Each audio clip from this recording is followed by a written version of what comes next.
Este videocast discute a legalização do uso da cannabis de forma medicinal. A RIC Podcasts apresenta A Planta que Cura, Cannabis Medicinal. Apresentado por Guilherme Rivaroli. Episódio de hoje, O Futuro da Cannabis. Oi, gente, tudo bem? Se você chegou até aqui é porque nós chegamos ao nosso último episódio da série especial discutindo a cannabis medicinal. A planta que cura a cannabis medicinal. Esse foi o nosso tema em que todos foram perguntados. Ela é capaz de fazer isso mesmo? Aqui nós já falamos do histórico, dos 5.000 anos em que existia e existe a possibilidade de uso dessa planta e algum tempo se perdeu, por quê? Onde podemos usar, em que doenças a cannabis medicinal pode ser usada. Falamos da parte legal, por que isso não é legal no nosso país? Se faz tão bem, é tão fácil de produzir e pode gerar, inclusive, muita coisa na economia. Falamos também do autocultivo, de pessoas que fazem esse cultivo dentro de casa, da cannabis, para poder extrair o óleo. Nós conversamos sobre todos os temas que são relevantes e que têm a ver diretamente com a cannabis medicinal. E hoje a gente vai fechar esse assunto. Nós vamos falar do futuro dessa indústria. Em que pontos nós estamos? Onde é que nós vamos chegar? Onde queremos ir com a cannabis medicinal? E sobre isso, nós estamos aqui com um time pronto para a gente bater um papo e a gente poder esclarecer uma série de coisas. Ali, na ponta, tem o Alfonso Cardoso Ferrejans, é médico e produtor de cannabis. Alfonso, obrigado pela tua participação. Obrigado a vocês. Aqui do meu lado tem a Kathleen Fornari.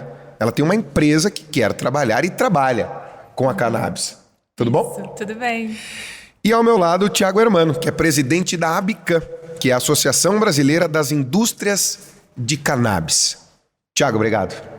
Obrigado pelo convite, é um prazer estar aqui. Eu já vou começar com você então, Thiago.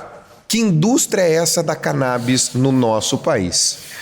Pois é, a gente ouve falar sobre indústria da cannabis e não imagina que ela tem muitas camadas. Vou começar pelas camadas básicas. Nós estamos falando de, primeiro, genética, pesquisa e desenvolvimento, depois de cultivo no agronegócio. Estamos falando depois do laboratório, pesquisa e desenvolvimento de novo, né, para que outros produtos nasçam. E aí tecnologia, claro, né, agregada nisso. Com certeza. A inovação está em todos os processos. E depois você tem indústria. A industrialização de produtos que podem ser originados por essa planta. Não só a cannabis, mas também outros gêneros da própria planta, que tem a capacidade de gerar hoje mais de 50 mil tipos de produtos quando industrializados. E nós vamos para o grande finale dessa indústria. Claro que tem outras camadas, mas o básico é a logística. Logística nacional e logística internacional. Dessa cadeia toda, no Brasil, nós participamos, digamos, metaforicamente, de um furinho ali na lataria da logística, né? Que podemos hoje importar medicamentos ou então invasar medicamento. Ainda tem muita coisa a se melhorar. Então, toda essa engrenagem que foi comentada é uma cadeia de ponta a ponta, indústria da cannabis. Né? Exatamente. Agora, no Brasil hoje, qual é a real situação? Quantas empresas a gente tem? Como é que elas trabalham? Porque a gente já conversou de assuntos aqui, nessa série especial, de pessoas dizendo, olha, eu não trazia o CBD porque eu ia ser equiparado a um traficante de drogas. Ou eu ia buscar lá fora e corria esse risco. Qual é a real situação da indústria hoje? Quantas empresas existem, por exemplo, na ABICAM? Sim. Na ABICAM nós temos hoje mais de 60 empresas reunidas, são perfis distintos. Quando falamos de indústria da cannabis, elas seguem muito mais o modelo suíço, que são pequenas indústrias farmacêuticas que desenvolvem um medicamento e que desse medicamento vão advir outros medicamentos. Né? As moléculas da planta cannabis têm essa capacidade. Inclusive, uma informação que é valiosa. Esse tipo de produto, quando fala-se de cannabis, não é um produto único. Ele tem a tendência a alimentar os próximos 75 anos, 80 anos de inovação, né? Porque são muitos outros medicamentos que vão advir das moléculas da cannabis. Estudou-se muito pouco. Depois o doutor Alfonso pode falar com mais profundidade, nem vou me intrometer nesse campo. Quando nós falamos sobre perfis industriais, nós temos a Big Indústria também, que tem muito mais interesse na fragmentação dos canabinoides, né, e para a patente desses produtos. Temos essas pequenas e médias indústrias que estão hoje no Brasil, são indústrias internacionais também, que estão no Uruguai, vindo de outros lugares do mundo. E nós temos um ecossistema formado muito pelos profissionais que estão em torno do paciente que precisa. São os médicos, são os farmacêuticos, são advogados, né? São outros perfis profissionais que compõem essa indústria. Então, ela não é só feita mesmo de uma empresa PJ, mas também de outros níveis profissionais, serviços. Agora, Alfonso, você, por exemplo, e aí falando desse preconceito, de quase uma ilegalidade no nosso país, aliás, de uma ilegalidade, você foi produzir cannabis no Uruguai. Por quê? Exatamente. Bom, primeiro agradecer a vocês esse espaço e essa atitude que vai mudar a cabeça de muita gente, tirar o preconceito que tem na cannabis. Eu moro no Uruguai, eu sou uruguaio, vivo lá há mais de 10 anos. Me formei no Uruguai em medicina e aproveitei a indústria para está dentro da legalidade que o Uruguai proporcionava, produzir desde 2013 a cannabis, e a gente tirou todas as habilitações em 2019 para produzir a cannabis em grande escala. Então, a segurança jurídica que a gente tem no Uruguai é uma vantagem que a gente espera que isso se torne depois exemplo para o Brasil. Quando você fala produzir, você está dizendo que você planta cannabis no Uruguai, Exatamente. É isso? A gente planta cannabis como outro qualquer cultivo.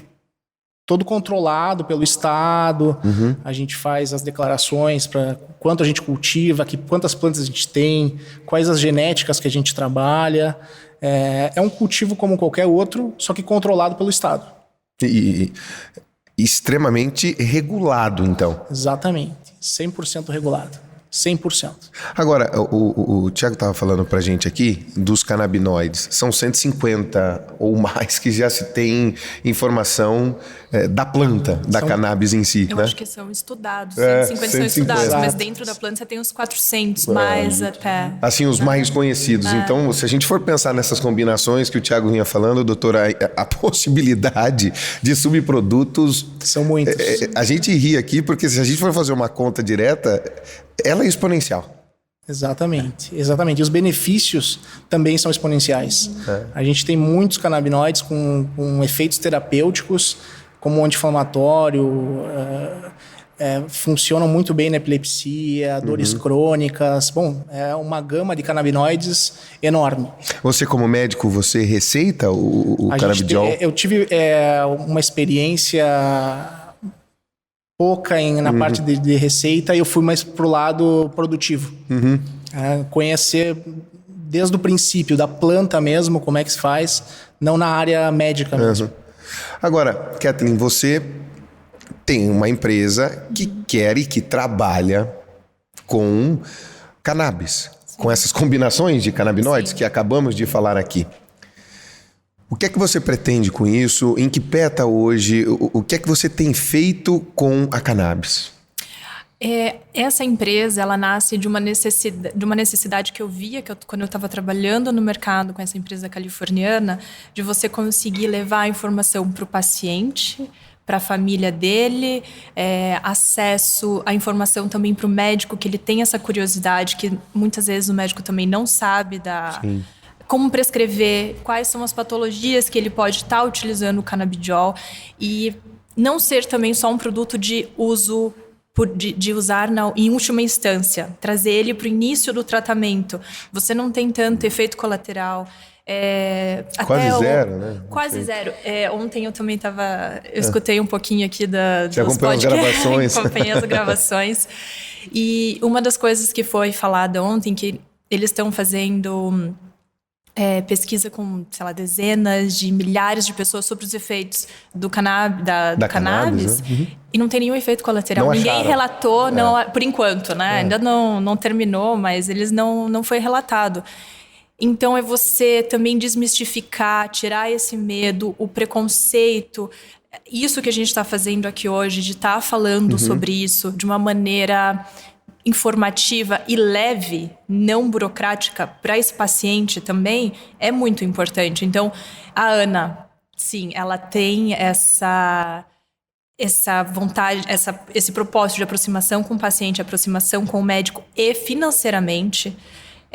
Um dos grandes problemas é o custo do tratamento, onde você às vezes está sobrecarregando o Estado, você está sobrecarregando aquela família, e a gente quer dar opções, né?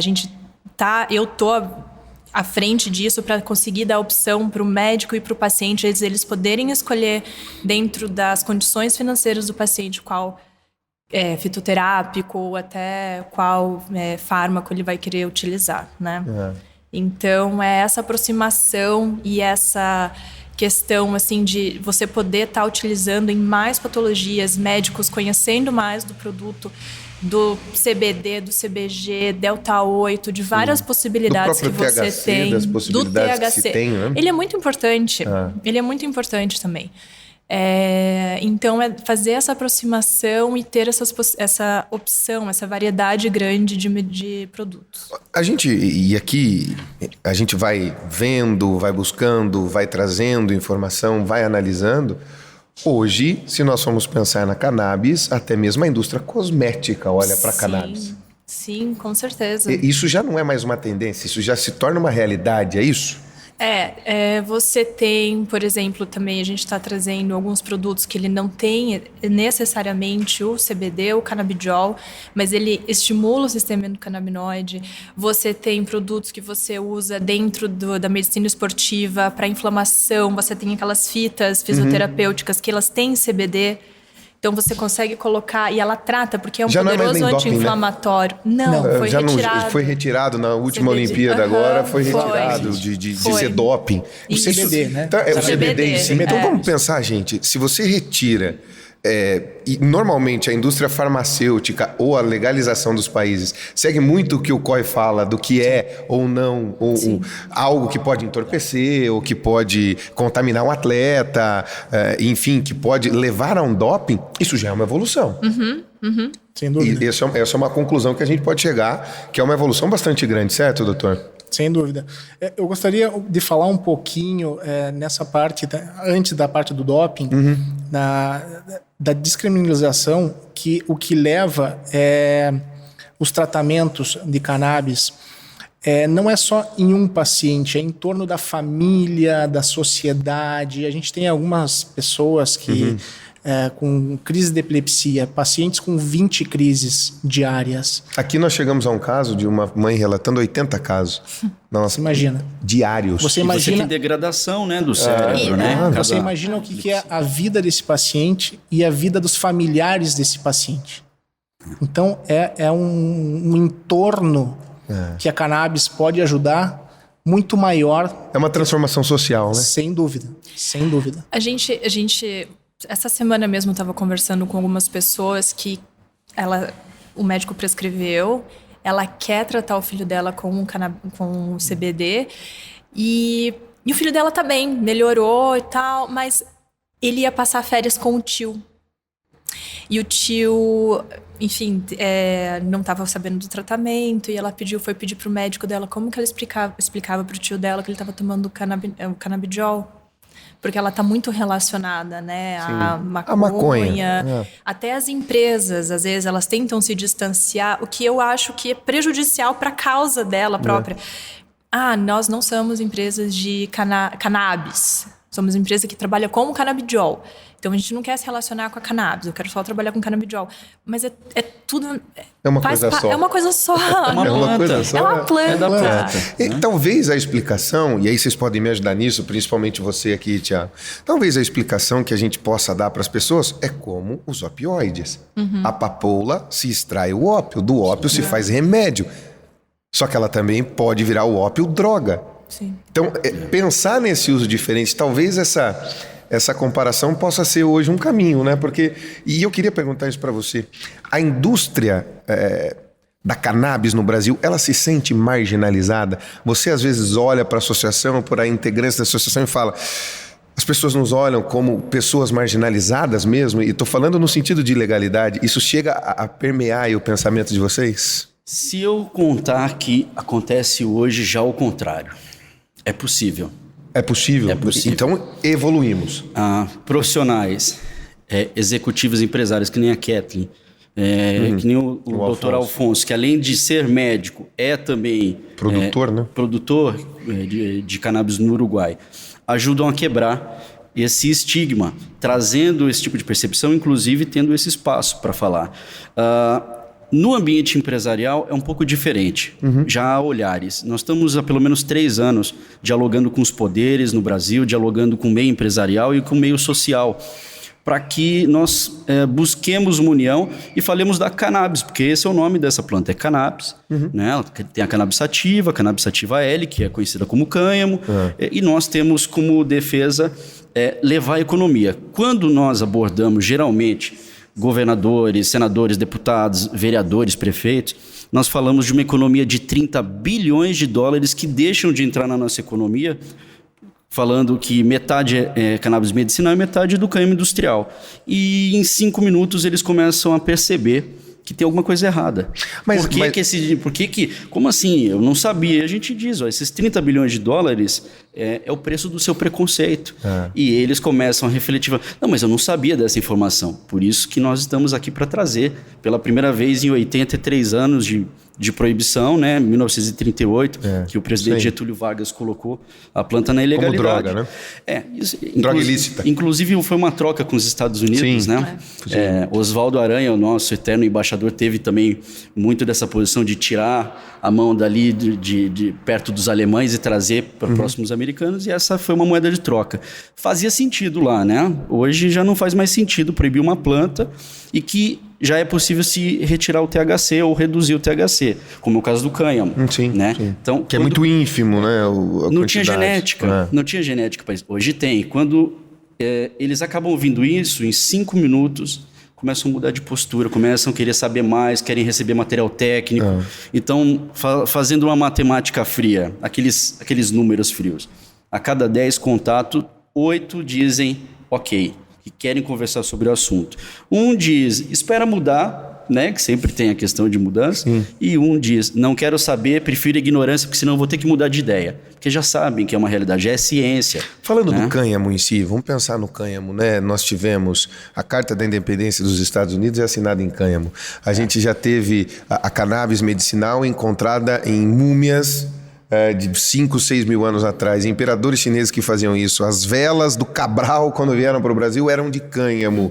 Primeira Bíblia de Gutenberg. A primeira impressão do Gutenberg é em cânhamo. A capa está lá. É isso, é um subproduto também. Não, você vê o poder do material. A cannabis. Pensando na indústria, e aqui nós debatemos sobre isso, e aqui nós estamos, claro, num debate de fechamento de tudo isso. O que me ficou muito claro, e eu era ignorante disso, e eu preciso admitir, o que me ficou muito claro é que do cânhamo você aproveita tudo.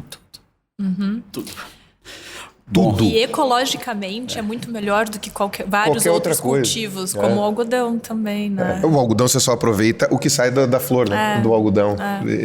E que foi uma indústria que fez com que acabasse a indústria da cannabis, né? E vai ter, doutor, planta cânhamo também? No seu cultivo no Uruguai? Vamos lá, fibra de cânhamo. Né? Tecido. As velas das caravelas foram feitas de cânhamo. Dessa fibra, né? Exatamente. Azeite de cânhamo. A quantidade de proteína que a gente tem no azeite de cânhamo comestível é maior a 35%, 38% às vezes de proteína. Todos os ômegas, né? Sim. Ômega 3, ômega 6. Antioxidantes. A ração animal, né? Está se fazendo ração animal com cânhamo. Né? Biocombustíveis. Sim. Celulosa a partir de cânhamo. Plásticos duráveis. Carros, bioplástico. fibra de carro. O consumo da semente, concreto também, Concreto. né? Tudo que tem aqui é possível se produzir. Dá para fazer tijolo de cânhamo. Resumindo, é isso. Subprodutos, uma gama enorme de produtos que pode ser feito com cânhamo. Nossa. São hoje, nós conseguimos fazer um mapeamento pela Bican, que são hoje mais de 200 tipos de indústria que podem se beneficiar das fibras do cânhamo. E por que nós não estamos aproveitando ainda essa economia? Claro, por entraves políticos, legislativos, por muitas vezes falta de entendimento, que é o quê? Muitas vezes o debate ele é atrapalhado exatamente por vocês vão legalizar a maconha? Então, hoje, já existem profissionais e grupos sérios. Digamos, nós somos a terceira geração, já tem outras gerações que vieram com a defesa, e isso tudo começa com a convulsão social pelas associações de pacientes, né? E hoje nós temos um patamar muito avançado para apresentar material técnico para os estados, né? Aqui, o estado do Paraná, por exemplo, é muito inovador. A área de inovação e tecnologia do estado do Paraná já está há anos-luz a respeito desse assunto, né? Já conhece. Grandes empresas estão instaladas aqui. Tem a PUC-Med, que é do Uruguai, tem a rede de clínica Gravital, que está aqui, que atende paciente, tem outros grandes pesquisadores do cânhamo que estão aqui, né? Estão aqui no estado, estão aqui na capital, inclusive no interior. Então, ou seja, já é uma discussão que está indo para o nível técnico governamental. E nós esperamos que dentro de 2 anos, no mínimo, né, no máximo, o cânhamo já esteja minimamente regulado e legalizado. Não faz sentido, né? Tiago, hoje quantos países aproximadamente na América Latina plantam cannabis? Bom, é mais fácil falar os que não plantam também. Alguns que são fácil. Alguns mais países fácil, que têm alguns ditadores não plantam, né? Mas em geral nós temos uma rede conectada à BICAM a 20 países das Américas, todos os países, Canadá, Estados Unidos, México, que acabou de conseguir legislação. O Canadá hoje se torna um grande produtor, né, dessa legalização toda. Eles são muito bons na legislação, né, mas livres, completa, né? Isso. Mas o Uruguai tá bem mais à frente, né, desse conhecimento em relação à técnico da planta. E o potencial do Brasil ao lado de todos esses países, o Brasil um país continental com todos os climas para poder cultivar a planta e depois industrializar, a gente está perdendo um tempo de uma maneira que a gente não vai recuperar. Então a gente tem que acelerar esses processos. É agora. E uma das dificuldades que a gente tem visto por causa de toda essa legislação burocrática é que você não consegue desenvolver a indústria. Aqui, a pesquisa e tecnologia que a gente tem todo esse potencial aqui no Brasil. Dentro das universidades acaba sendo uma questão de tabu, né? E até difícil você estar fazendo parte de um projeto desses, mas uma das grandes perdas nossas, eu acho, que é a pesquisa e desenvolvimento da planta, porque para o médico é muito importante ter pesquisas, estudos clínicos feitos aqui. Dado, né? Dado aqui. Próximo. A segurança brasileira, segurança. Né? Segurança. Fora do Brasil, você já tem muito nos Estados Unidos, no Uruguai, em lugares que você pode plantar, que você tem um acesso fácil, não é um tabu tão grande quanto é aqui, você tem um desenvolvimento muito forte. Mas os médicos, eles gostam da segurança para o paciente, em toda essa indústria de que faz parte de um tratamento, né, completo. E a gente está perdendo muito tempo com isso, porque você não consegue fazer pesquisas, você não consegue desenvolver tecnologia, tudo tem que vir de fora, então, e o preço é muito elevado, então muito você elevado. Não consegue também dar o acesso que você gostaria, as pesquisas ficam muito caras. E não privilegia as cabeças, né? Também científicas no país, não privilegia também a implementação de políticas públicas direcionadas. Hoje em dia, né, a coisa começou a movimentar-se porque desde dezembro de 2020, quando a OMS e a ONU reconheceram a cannabis, rebaixaram, colocaram ela ao lado da morfina, né, indicando antes de dar morfina ao paciente, dê cannabis, né, não vicia o corpo e tudo mais. E muita gente fala que pode ser a nova penicilina, né? A nova revolução medicinal em nível da penicilina. Agora, Alfonso, você produz. Como é que é produzir isso? Como é que é plantar? Quais são as dificuldades? Como é que é esse cultivo da planta em si? Bom, a gente cultiva já desde 2019 a planta de maneira legal. Então, se a gente vai na sociedade em si, a gente tem muitas pessoas que já vêm cultivando essa planta, digamos, na ilegalidade e com muito conhecimento. Então a gente conseguiu trazer muitas pessoas com bastante conhecimento na área e cultivar de uma maneira muito controlada, né? Um sistema hidropônico, 100% orgânico. A gente teve a oportunidade de levar um pessoal que foi pela Bican ao Uruguai, conhecer o nosso cultivo. A gente abriu as portas para a Bican, para as outras associações que faziam parte da Bican, e mostrar que é possível produzir em uma escala grande, de uma maneira controlada. Então a gente tem um espaço de 4.000 metros com estufas controladas, onde a gente tem todo o controle da planta, desde a semente até o produto final, até a secagem da flor dessa planta, que é enviada para laboratórios para fazerem a extração dos canabinoides para a produção do medicamento. Essa é a maneira que a gente produz lá no Uruguai. E o Thiago acho que conheceu um pouquinho e teve a oportunidade. Enfim, de ver, né? E você muda a cabeça, né? Quando você está lá, aquilo é possível. Né? É possível cultivar, ver o cannabis industrial, o cannabis medicinal ali de uma maneira profissional, né? De uma maneira científica, técnica ali. Exato, profissional, exato. Não fica na marginalidade, né? Exato. E a ideia desse debate é isso, né? Isso não tem que ser uma indústria marginal, gente, de jeito nenhum. Na cabeça do brasileiro ainda tem aquela imagem, porque ainda tem nos programas policiais, ainda tem, que é um bloquinho. Quando fala que é um bloquinho, mas não, é uma planta. É uma planta. As pessoas ficam surpresas quando elas descobrem que se trata de uma planta. O famoso tablete de maconha vem é isso. Exatamente, não tem outra é aquilo coisa. que é mostrado, é um tablete. Não, é uma planta. Agora, Thiago, você usa a cannabis medicinal? Rapidinho, pode responder. Você usa? Não. Você tem algum parente que usa? Tenho sim. E tenho você... 2 familiares. 2 familiares. Sim. E você entra nessa indústria por que motivo? Por causa deles ou olhando mesmo economicamente? Como é que foi?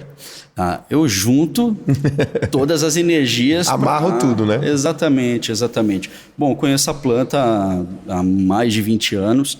Né? Percebi que realmente tinha a ver com ciência. E, claro, a partir do momento que eu tive pessoas na minha família manifestando doenças graves que já não conseguiam resolver, né, eu fui atrás da cannabis para uso medicinal. E começou a ajudar. Parte da família aceitou, outra parte da família rejeitou. Então, eu tive que passar por um processo de 2 anos, dialogando com a minha família a respeito do assunto, para poder medicar quem eu amo. Quem é ligado a mim, quem eu... É próximo, né? É próximo, mas isso não acontece do nada. Mesmo na minha família, as pessoas sendo esclarecidas a respeito do assunto, o preconceito venceu 50% do tempo. Né? Então, foram 2 anos de preparo. Quando eles perceberam, inclusive, que o trabalho que nós fazemos na Bican é sério, né? de trabalhar em prol da cannabis, do crime industrial, para a economia... Aí eles começaram a refletir e entender que aquilo ali se tratava de medicina. E, claro, o que atrapalhou muito, olha que curioso, quando levavam, por exemplo, a minha avó no hospital, se ela falasse que estava utilizando cannabis medicinal, a primeira frase que diziam, sabia que dá esquizofrenia, né? Que não tem menor fundamento essa informação. Essa informação vinha de 1800 e alguma coisa, 80 e poucos foi parte da criminalização. Se referia ao haxixe, um estudo que foi feito com haxixe, não tem nada a ver com poucas pessoas, não foi randômico, nada disso. Existem casos de pacientes que se tem uma predisposição a desenvolver alguma patologia psiquiátrica, poderia acelerar o processo, né? Mas não com essa certeza, né, que todos vão passar, né? Mesmo um paciente de 80 anos, né? Então, e o que se falou aqui foi exatamente o contrário, que aí você pode entrar até com o THC em alguns casos, ou o CBD em outros, que melhora a evolução do paciente e a indicação. Você tem que conhecer o paciente, né? Você conhece o paciente para indicar. A parte clínica se demonstrou o contrário do que se criou como cultura. Né? E essa, a grande dificuldade para vocês como indústria, tá? Que nós estamos olhando para a indústria, ainda é quebrar essa cultura? Sim. A cultura de que a cannabis é criminalizável e ponto. Percebeu que tem vários ângulos, perspectivas? Sim.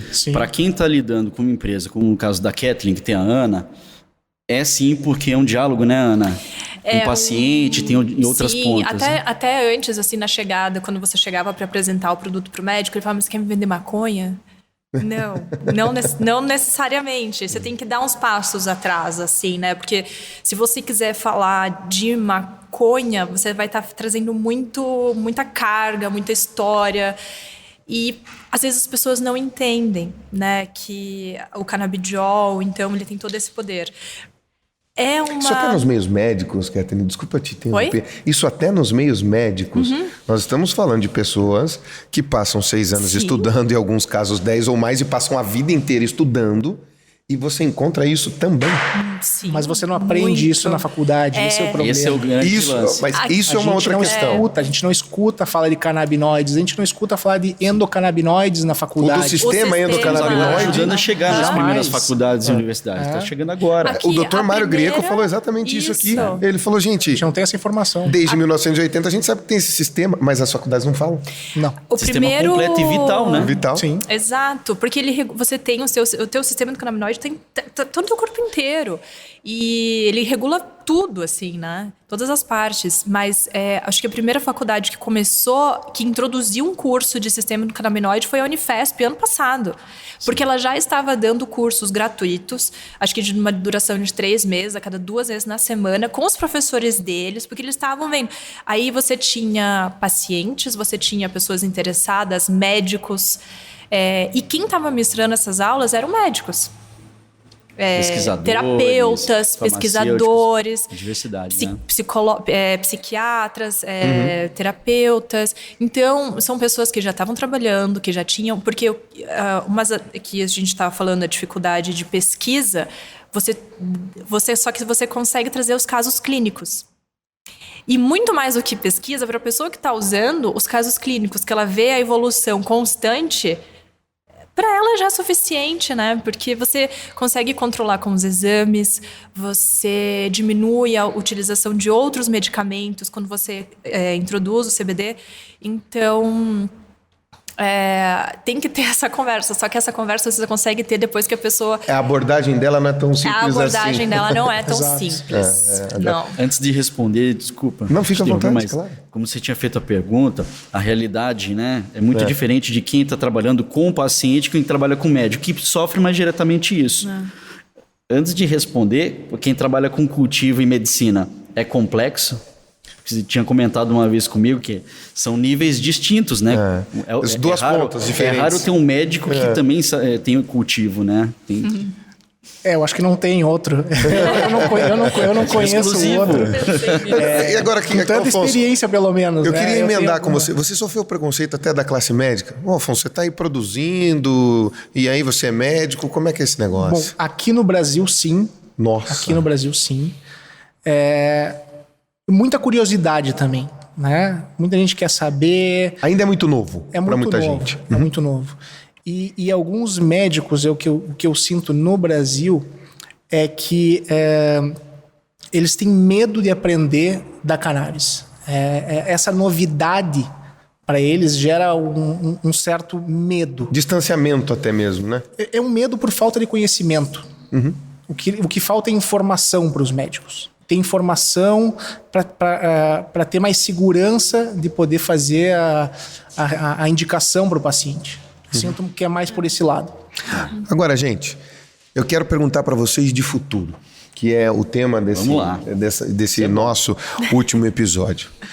Kathleen, o futuro da sua parte da indústria de cannabis, para onde vai? A minha expectativa é que a gente consiga, né, trabalhando do jeito que a gente está fazendo aqui com as associações, com as empresas, chegar mais perto ao paciente. Ter um Brasil forte de pesquisa, que as pessoas não tenham tanta dificuldade de acessar esse medicamento. Ano passado, se não me engano, a gente está em 2022, agora eu não vou lembrar. A pandemia deu uma confundida nas... Ela anulou 2 anos, é normal. Antes da pandemia e pós-pandemia. A gente está fazendo idade mais 2 agora, né? A idade lá de trás mais 2, porque a gente precisa comemorar as outras idades que não comemoramos. Né? Então, bom, durante esse intervalo. Nesse intervalo, até saiu uma capa da New York Times que ela falava assim que o futuro da medicina e da farmacologia, ela é psicodélica.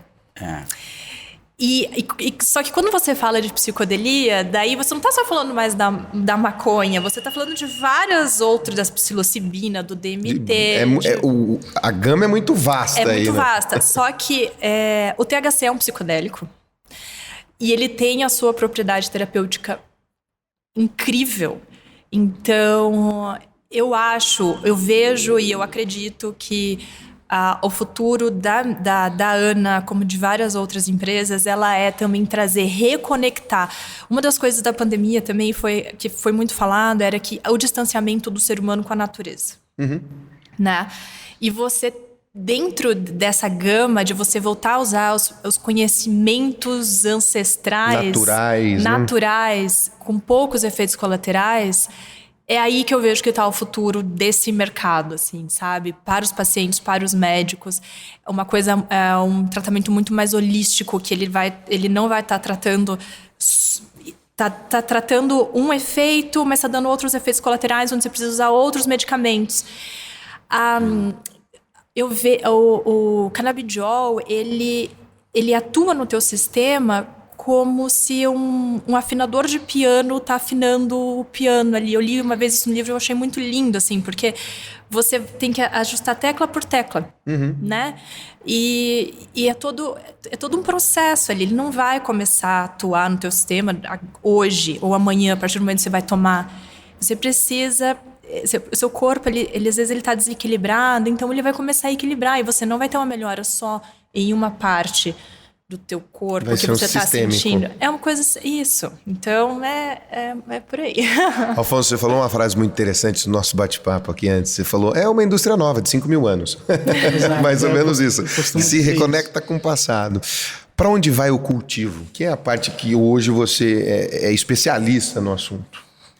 Bom, eu acredito que a gente vem trabalhando nisso, né? Que é deixar o cultivo da cannabis da maneira mais profissional,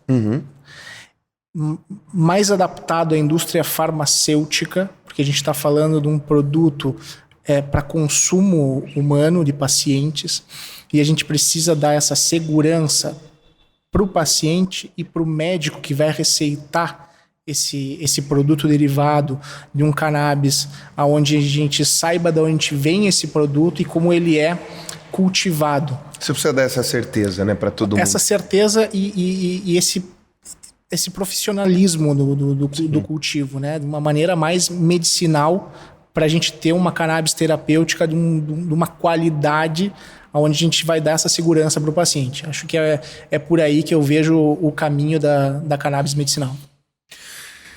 Você, Thiago, como representante de uma associação que um dia já foi marginalizada a indústria, hoje ela começa a ter respeito, ainda precisa brigar com parte política e esclarecer, mais do que brigar, esclarecer a parte política para que isso efetivamente possa acontecer. Para onde vai essa indústria? Para onde vão essas associações? Como é que vai ser isso daqui para frente? Previsões, né, que...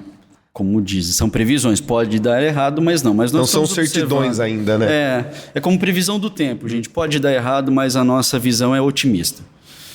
Vamos pensar primeiro no futuro da cannabis no Brasil em geral. Legislação. Sem legislação e sem regulação, não tem seriedade no Brasil. Não tem clima jurídico para as empresas se apoiarem e terem essa segurança. Não tem clima profissional, porque as entidades de classe também precisam apoiar os profissionais no Brasil. E isso está acontecendo agora. Então, a gente acredita que... Talvez um passo interessante foi do CFM, né? De autorizar os médicos a receitarem nos limites do que a Anvisa permite. Isso já é se a gente for pensar social e profissional, é um passo gigantesco. Sim, que abriu a possibilidade de um diálogo. Mas está na hora do CFM abrir um pouco mais um diálogo, porque é ciência, já tem a comprovação. Agora vai inclusive sair uma nova resolução do Conselho Federal de Medicina, vai sair uma nova resolução da Anvisa também, da agência reguladora.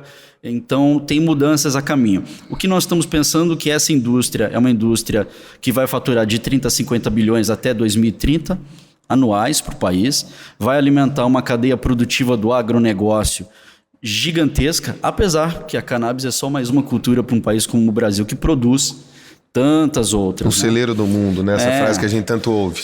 Para o agronegócio é isso, a cannabis, né? Mas ela é muito importante como cultura que vai ajudar outras culturas no Brasil. Quem planta tomate pode plantar cannabis, é muito parecido. Quem planta rosa, como se eu cultivasse, né? Como se eu souber. Estou aqui trazendo o conhecimento que vem de outros profissionais, né? Pode plantar. Você tem um país que tem 12 horas de sol. Só a Colômbia concorre com o Brasil desse jeito. Então, temos 12 horas de sol, temos a capacidade de cultivo das mais de 4, 5 mil cepas que dizem que existem. Deve ter muito mais, né, que não foi mapeado geneticamente. O Brasil pode produzir 70%, 80% dos principais tipos do mundo e nós podemos ter uma produtividade a cada 3 meses, né? Dependendo do tipo de planta. 4 colheitas, né? Podemos ter no Brasil. Para o agronegócio, ou seja, é algo gigantesco. É o ano inteiro produzindo e ganhando, né? Com cânhamo, é recuperação sustentável e ambiental, porque o cânhamo hoje está ajudando hoje, por exemplo, em Chernobyl. Ele é um filtro natural absurdo. Exatamente, ele tira tudo do solo. Inclusive, esse é um dos maiores problemas da cannabis que hoje estão verificando que não pode ter impureza, né? As empresas que estão trabalhando, né? A Kathleen sabe bem, a Ana já está nesse caminho, né? A empresa, né, de ter produto puro. E alguns especialistas discutem, por exemplo, gente, da economia de interior. O solo nordestino, e hoje, quando se fala da maconha ilegal no Brasil, ou da cannabis ilegal, usam muito essa região. Imagine ela sendo legalizada, podendo ser plantada, o que pode fazer com o sertanejo brasileiro. Sim. Que ela precisa, em algumas qualidades, precisam do ar um pouco mais seco. Imagina o que pode ser feito com isso. E nós estamos perdendo, no Brasil, você pode produzir do norte a sul, leste a oeste, todos os lugares, qualquer lugar. E revitalizar solo. Revitalizar solo com isso. O que a cana-de-açúcar estragou no passado, a cannabis pode recuperar no presente. Exato. Eu vou arriscar ainda continuar essa questão, porque a gente ainda passa pelas áreas de tecnologia e inovação. Então, tecnologias, o sul do país hoje tem muitas condições de produzir maquinários. Descobrimos, né, recentemente, eu até ouvi, né, do Marcos, que é um dos sócios do Dr. Alfonso, falando que tem uma empresa no interior paulista que produz maquinários e exporta para o Uruguai para trabalhar com cannabis. Mas, peraí, está no nosso país as empresas.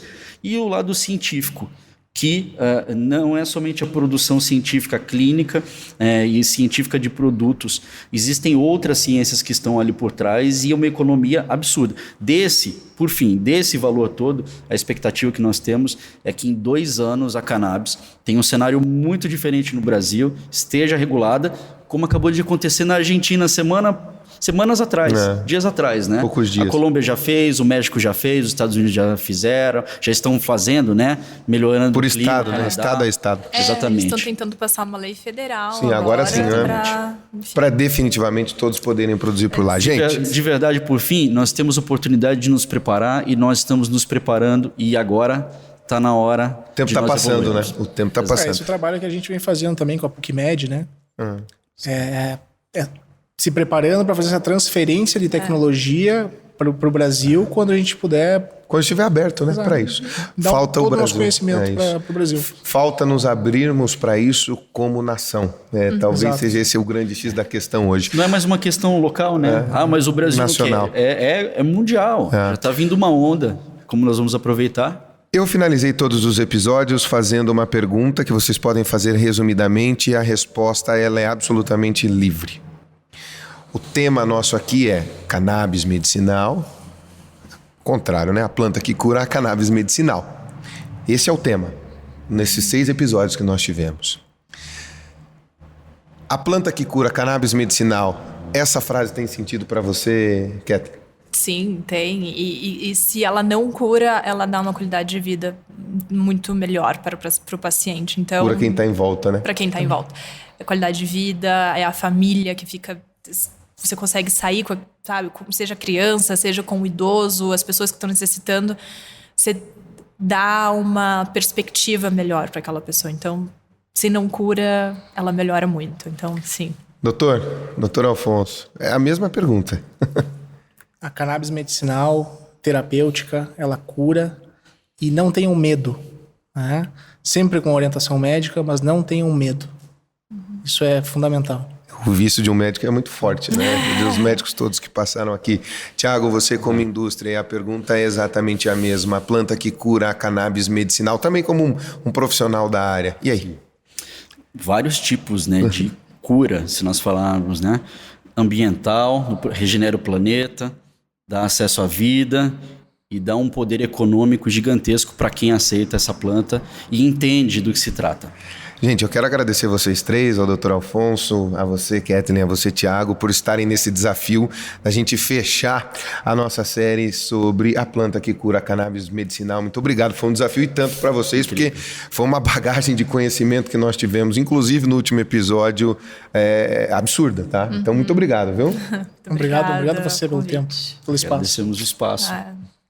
Muito bom. Gente, nós debatemos tudo que é importante na indústria, na medicina, na parte social, na parte legal, com relação à cannabis medicinal. E eu confesso a você que eu, como comunicador, como apresentador, como jornalista, eu vim para fazer esse podcast aqui, essa série, pensando em como derrubar o discurso de quem é a favor. Eu tenho que confessar isso. Eu vim com essa ideia.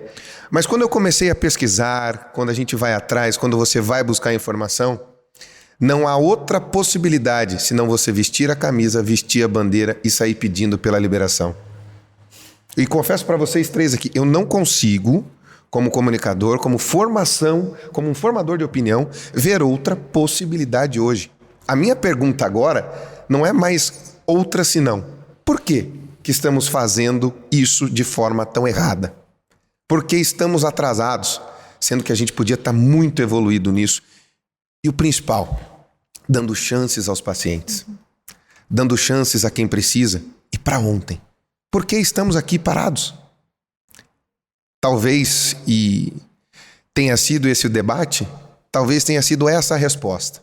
O que podemos fazer para evoluir, acabarmos com os preconceitos, acabarmos com ideologias erradas com relação a cannabis medicinal? Algo que há 5.000 anos é feito, que nós esquecemos no caminho, que é natural e que é transformador. Como jornalista, como alguém que opina e ganha dinheiro na vida opinando, eu não consigo mais entender por que estamos parados. Não há mais sentido nisso para mim.